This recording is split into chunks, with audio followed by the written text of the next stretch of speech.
All right, what's up, family? We ain't did a movie video in a while, but we watched one just recently, and I said, wow, this was a shocker. It really got our attention, right? Got us going, right? Yeah, recommended by Ashley Spence. Yeah, our daughter told us about this because I was really against it. The movie called Acrimony by Tyler Perry. Now, the reason I was actually against it because this not a lot of his movies, especially in the past, it always had to do with lifting the woman up by stomping on the man, putting the man down at the same time of lifting the woman up. And that's why I kind of got tired of his movies. I'm like, yo, this is another one of his movies where he's going to be putting the man down, making him look like a piece of crap while lifting the woman up. So I was kind of against it, but she kept saying, no, you got to check it. It's good. It's a little bit different. So we started watching it, and I got to give it to Tyler Perry. This was a good one. You kind of shocked me on this one because I thought he was so stuck in the same thing, doing the same old tired of, we're going to make the man look like a piece of crap.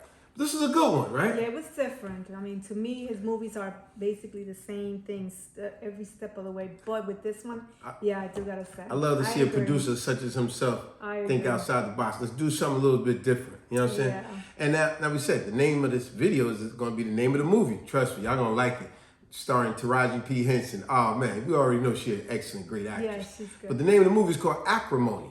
Now, you look up the word, that's going to be the word of the day as well. Now, if you look up the word acrimony, it simply means bitterness, ill will, to have animosity towards someone. You know, you had a real bad blood with someone. And that was what this movie was about. It was about two young people who fell in love. The girl, it's kind of ironic when simultaneously when they fell in love, when they was in college, he had this dream, and he was an engineer. And he had this invention that he was working on. And he said, it's going to make us millions, this and that. And they fell in love at that young age. And simultaneously, she had just lost her mother. The mother had left her the house and left her, I think about $300,000. And little by little, this dude that she fell in love with, he needed a car. She helped pay for that. He needed money to pay for college. She helped pay for that. But before all of that, the reason why she didn't mind is because he made her feel loved. He truly loved her. Feel when she had her down, he made her feel up. And he had the right words to make her Oh, you didn't think he meant it?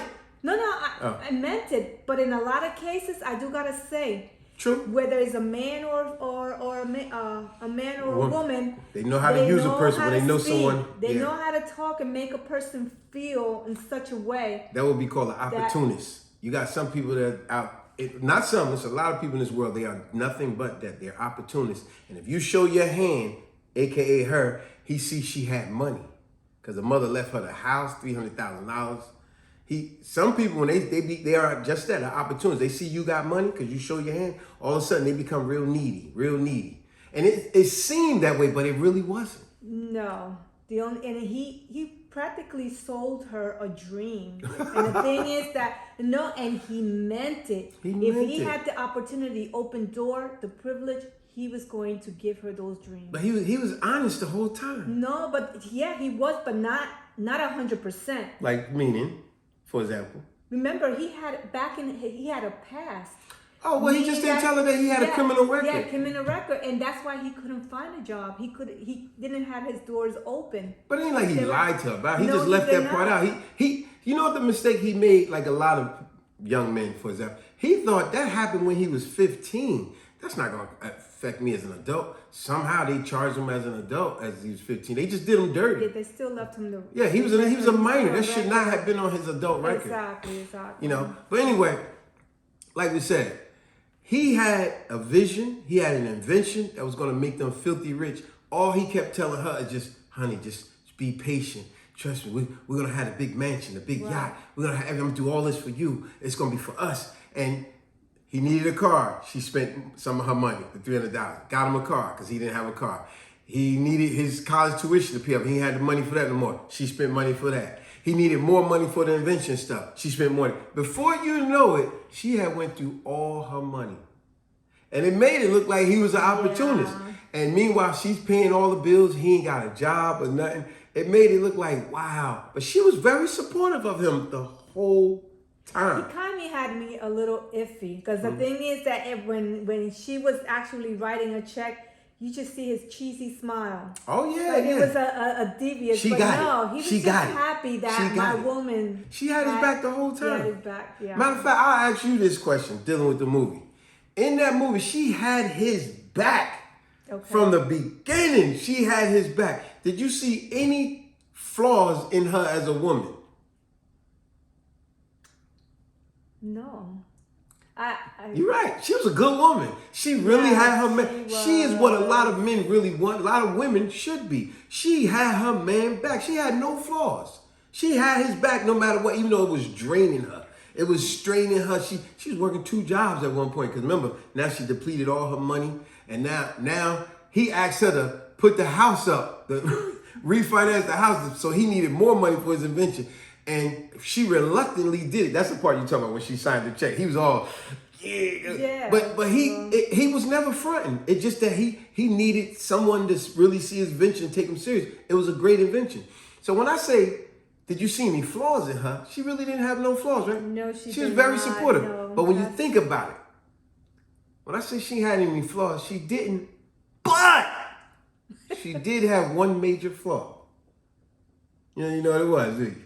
She had one major flaw. You know what that major flaw was? Her big mouth sister.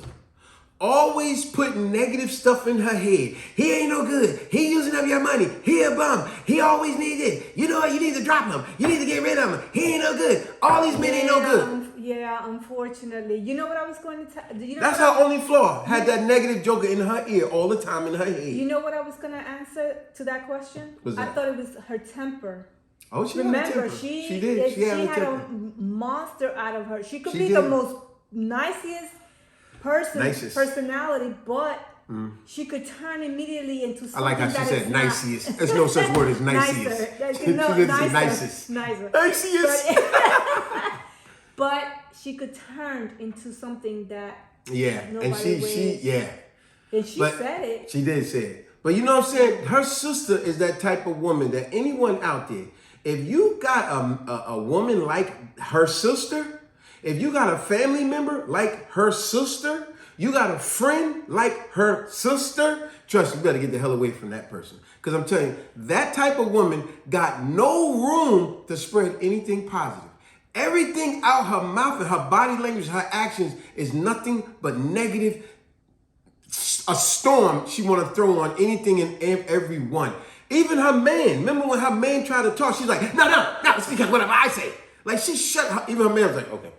It's like that. You won't let your sister talk. You won't let your man talk. You wouldn't let your other sister talk. Your other sister's man talk. It was all on this big mouth, spreading all negative crap. It seemed like she was the ringleader, though. She basically was the one, or essentially, she was the one that she is the one who carries. I think she was the oldest. Yeah. She was the oldest, right? It don't matter oldest or youngest. She was that negative one one that, unfortunately, some people have in a family. You got to get the heck away from that person. Because it's never nothing positive come out there. Remember the co-worker? Even the co-worker has said, she said, no, I believe your husband always loved you. And she tried to shut her down too. Yeah. It was like, yo, you just a negative entity. Get away from me. And you know what? And throughout the movie, they was going through all their turmoil. And it seemed like they were just living with each other. And it's unfortunate. You got a lot of people and couples in this world that's like that. Husband and wife that's living together. And it's almost like they just roommates. It's like the love is not there no more. Remember how they walked by each other in the morning, didn't even kiss each other, hug each other? And she felt it. Yeah, that's very depressing. It's like, wow, he's sleeping downstairs on the couch, you sleeping upstairs, like y'all just roommates. Because it all comes down into you listening, you have somebody in your ear, her sister. And you need, And I get her point. She was very supportive of her man, but she also was, like she kept saying, I'm tired. She's working 2 jobs. She depleted all her money for him. She put up the house for him. And it's like still nothing coming in with this invention. It's time for you to let that go. And you need to get a job and help me out with these bills. But then when he finally seemed to get a break with that girl that he had cheated on her when they was teenagers, whatever, young adults. What a coincidence, the same girl. Now she trying to get the ball rolling to speak to her boss now. She just happened to leave her purse in the truck. Nothing It was all business, but it made it look that dirty. No, and it then fell off. It fell off. And then when who finds the wallet in the truck? Her big mouth sister. We know ain't nothing positive coming out of her, and she goes and tell her he cheating on you. He doing this. He ain't no good. And right away she files for divorce, kicks him out of the house, all based on the sister. And even told her man, you know, you need to help kick him out of the house because when he still was trying to say, honey, I love you. Don't do this. Even the guy got up and was like, man, I think it's time for you to leave. Like, y'all all listening to this negative girl. She ain't no damn good. Yeah, I would think that she would at least have the ability to really realize her sister. Come on, you got to like stop and step off. Mm-hmm. You can't keep listening to somebody negative. I allowed you to be all up in my ear, and you never got nothing positive to say. After everything she had lost, now she realized. Oh, I mean, yeah. See now, all right, my wife, right realized. now when now you done filed for divorce. You. Oh, how about the part when she filed for divorce and he was summoned to come to the room? When he went in the room, it was her big mouth sister, the other sister, his wife that wanted to divorce him, and the two lawyers. It was what? So that was what? That was like six females. Women, all females in the room, and he comes in the room with all estrogen, all females. And he's like, yo, and right away the big mouth sister ran her mouth again. She's like, that's right, she want us here. It's like, yo, you are the negative. And he still poured his heart out to her and said, baby, don't do this. I'll do anything for you. I still love you. Don't do this. Mm-hmm. Trust me, it's going to work. She just wouldn't even look at him or nothing. So he signed the papers because that's what she wanted. Now they filed for divorce. She got her divorce. You listen to your sister. Now everything's miserable. Now, shortly after the divorce, the invention went through. Now he becomes rich. And not only that, it showed how much of a good man he truly was. Because now he went back to her job. And when he went back to her job, the co-worker was so happy to see him. She said, look, he's here. He came with roses. And she'd come outside talking about, I don't know what you're here for. We ain't going to never get back together. Never. And he's like, look, I'm sorry that I hurt you so bad. But I want to thank you for loving me and believing in me all this time. And he said, he told her, these roses for you. And then he went in his pocket. And he said, this is also for you. Gave her a $10 million check and said, my invention went through. It finally went through. Gave her $10 million. Gave her the roses. And then said, oh, yeah, by the way, here are these keys, too. It's to your mother's house. I bought it back. Completely paid for. It's yours. So now she's standing there looking stupid. All you have to do is be patient. This guy was never lying to you. But you just had your negative sister in your head that you didn't want to believe in anything. Remember, name of the movie, Acrimony. What does acrimony mean? Bitterness, ill will, bad blood. You know, you really have a lot of animosity towards someone. So finally, she went home with her sisters and all of them. And now she had that acrimony towards the big mouth sister. She put that check on the table. As soon as she put the check on the table, the sister ran her mouth again. Oh, we need to go to the bank right away and cash this because we need to see if he's lying. She's like, no, he's not lying. Then she said, well, we need to cash it before he changes his mind. She said, he ain't going to change his mind. Look, see, that's the problem. See, now it hit her. She said, that's the problem. I always had you and your big mouth in my ear, listening to everything you say, and it never was nothing positive. But you know, I ruined everything because of you. She took that a little more strongly about what her sister, even though she thought that her sister meant well, because it's been many, many, many years passed by, and nothing was she happening. didn't realize that nothing was happening. How about before the deal went through, before the divorce and all that? Remember, he went to the guy, and the guy seen the invention. They wanted it, and the guy told him, "We'll write you a check for $800,000 right now," and he was like. I'm glad he didn't take that. He's like 800. He's like, that's a lot of money. See, well, to him because he never had. Yeah, he's like 800,000. But he also know, like he said respectfully. He said, listen, I have to turn that down. He said, yeah, and they said $800,000 is a lot of money, and it's not going to change. He said, yeah, but this invention is going to make your company billions. $800,000. See, now if he would have told him something like $800,000 right now with 25% perpetuity, I'm probably pronouncing it perpetuity, which means, if that's another word of the day, perpetuity, it means long lasting Everlasting, meaning, and when you talk about finances, meaning he will get a cut forever. So he still get that $100. Now, if the guy gave him that type of deal, I give you $800,000 with a 25% perpetuity allowance. That will mean he get 25% of that invention for the rest of his life on top of the $800,000. Now that would be something. See, at least he was smart enough to know, nah, $800,000. See, the average person would say that's a lot of money, but he know that invention is worth way more than that. I would be a fool. Do you understand how many black people have created multiple inventions and gave everything away? Look at the owner of BET. Here it is. You sold that. We sell everything. We have an invention and we just sell everything for a meager amount of money. But then who we sell it to, they make tons. No, keep your stuff. Keep your investments. Know your worth. And I'm glad he didn't do it. But when he went home and told them, they all said, you're stupid. You should have took the money. See, they don't see the vision. He did. Exactly. But see, now, she filed for the divorce. She got the divorce. He still was righteous. Even though he went personally to her job, gave her $10 million, gave her the keys to the house back, all paid. She said, that doesn't mean we're gonna get back. Yeah, she was like, so now he's like, okay, I'm accepting it. So now he got to move on with his life. Now the lady that helped him out, it's just a coincidence, the same lady that he cheated when he was in college. Now he marries her. They're having a wonderful life. That everything that he said he was going to do for the wife, he's doing for his new wife now. And now she got all that acrimony where she's like, I'm going to kill these jokers. But he also knew that this woman had my back and really made my dream come true. Yeah. So that's why he said, I'm going to marry this woman. This woman is all around. Even though in back of my heart also loved my... And he said, I will always love you to the ex-wife. But you had so much acrimony. Remember, bitterness, bad blood, animosity. It's like, just be patient. Remember, all small things, all big things had small beginnings. And sometimes those small beginnings, it takes a while.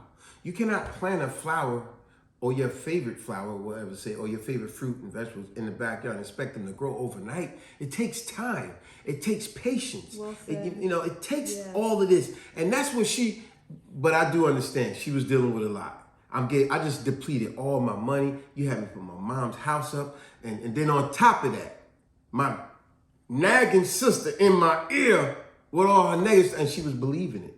And now she lost everything. Now she's on the internet every day looking at her ex-husband with his new wife, living the life that she said she's supposed to be living. And she having even more acrimony, bitterness, bad blood, animosity. And she's like, I'm going to kill these But she was holding on to that word that he promised her. It was going to be forever. Yes. And she took that to the heart. Yeah, you're right. And it's like... Because you said, you're going to be with me forever. You said that's supposed to be my yacht. That's supposed to be my house. That's supposed to be my car. And all that stuff you gave me, you promised me forever. And remember, when they were very young, she had an internal bleeding because of that accident. Because that hurt it. Yeah. That hurt So she no longer had, she would have kids. Especially when they was in court. So now when she was in court, the judge brought up the case that she burnt her wedding dress. She went to that place and burnt the lady wedding dress. And she said, it's no problem, Your Honor. I could barely fit it now anyway because the little one is growing so fast. She's like, what? So she looked over there like, you pregnant and I can't get pregnant because of the stuff y'all did when we was in college? But she did it to herself. Yeah. She rammed the car, remember? And then she had a blackout and something they had to have surgery. She could never have kids. There are some things. No, she had internal bleeding because of the impact of when she drove the car to the... tractor. Yeah, this was a good Tyler Perry movie. I'm really shocked. He impressed me. Even talk about it's so many opinions that you can actually speak and say, speak about the movie because in reality you do have drama in families. It's like you got family that they don't want to really truly do nothing with themselves but just be miserable and then bring someone down. Oh, and her sister paints a picture of that old axiom that says misery Loves company. There you go. And that's what it was. Because remember when she went off on her sister and said, no. I always had your negative thoughts and mouth in my ear. And she said, and you two, meaning both her sisters, y'all not even happy with y'all husbands. We already know that he got a kid on the other side of town, and we know what we hear about him. Like, see, she was dropping down breadcrumbs with all the bull junk that's going on. Yeah, and you that's why her sister's so bitter. You really ain't even happy in your own marriage. But now you spitting so much venom on my situation. You just a bitter ass person. Exactly. Misery does love company. But yeah, it didn't matter how he was trying to live his life now, and all the generosity he still showed her. Remember, she spent $1 million on him throughout the course of their relationship. He gave her $10 million, and the house paid off. He paid that back tenfold, but she looked at it like, no, that ain't enough, because you promised me forever with me, and that's supposed to be all my stuff. Oh man, the sister really pissed me off in that movie. But on a more positive ending note, in closing, gotta give it up to Tyler Perry. This was a good one. And believe it or not, I never even heard of this movie until my daughter said it. And like I said, I was reluctant to watch it because I was so sick and tired of all his movies always making a man look bad in the movies, particularly the black man, making him look real bad. And that's the only way you could uplift a woman. That's the type of his movies was always based on. That's why I didn't want to see it. But that's why it goes to show. Things change, people change. Give it a shot. Trust me. Y'all love the movie. It's actually really good. And it's definitely a conversation piece. Yes. Anything? And I would recommend anyone to please, you have anybody in your ear, by your ear, just sit back and look at that person's life. Make sure that they mean well. If it's constant negative, you need to just cancel out that person. No matter who they are. No matter if it's friends, family. It don't matter who it is. How you only got negative stuff to say all the time? You need to delete people like that in their life. That's like a statement, what was it, 50 Cent or someone I heard. He said, how somebody broke gonna tell me how to spend my money? You ain't got no money. You don't have any investments. You don't have anything that's tangible, that's appreciating in life. How you gonna tell me about my lifestyle when you ain't got nothing? How dare you? And that's her sister. It's like, you a bitter person, and you're gonna sit here and tell me how to be bitter like you. Because your doggone sure ain't trying to uplift me and tell me something positive. Or tell me something positive about my man or anything. Exactly. Amazing. But hey, subscribe, share, like, and comment. Peace.